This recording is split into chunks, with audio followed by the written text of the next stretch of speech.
In a small village nestled amidst the mountains, there lived a boy named Rohan. He was very intelligent, but also lazy. He wasted his time playing and sleeping, never understanding how precious time is. His parents often scolded him and said, "Understand the value of time, Rohan. Use it wisely." But he never listened to them.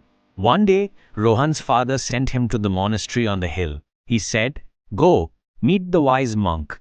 He will teach you something valuable." Rohan reluctantly climbed the hill and reached the monastery. There, an old monk greeted him with a smile. He asked, "Why have you come here, child?" Rohan replied, "My father sent me. He says I waste time, but I don't understand what difference it makes." The monk smiled and said, "Stay with me for a few days, and then you will find the answer." The next morning, the monk gave Rohan a pot and said, "Bring water from the river in this pot before sunrise." Rohan was still sleepy. He thought, "Why hurry?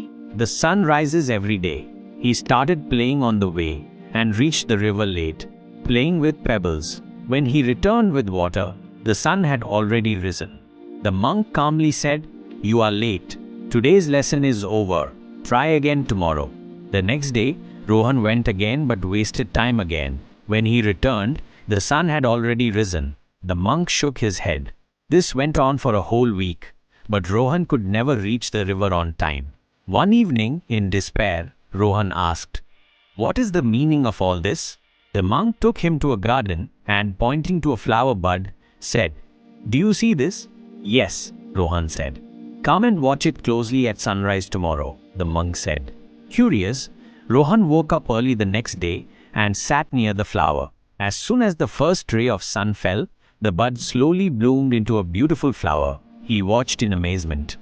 The monk sat beside him and said, "This flower blooms only when the sun rises. If it is deprived of sunlight, it will not bloom properly." Time does not stop for anyone, child, Rohan finally realized.